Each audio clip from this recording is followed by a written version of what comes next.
Praise the lord. Hallelujah. Jesus morning. మన ప్రభువును ప్రియ రక్షకుడైన యేసుక్రీస్తు నామంలో అందరికీ శుభములు కలుగునుగాక. ఆమేన్. ఈరోజు పరిశుద్ధ గ్రంథం నుంచి దేవుని వాగ్దానాన్ని పొందుకుందాం.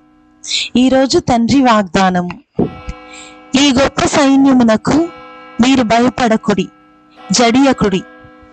ఈ యుద్ధము మీరు కాదు, దేవుడే జరిగించును. ఆమేన్. దినవృత్తాంతములు 2వ గ్రంథము 20వ అధ్యాయము 15వ వాక్యము. ఈరోజు ఈ వాగ్దానం మనందరి జీవితాల్లో నెరవేరునుగాక.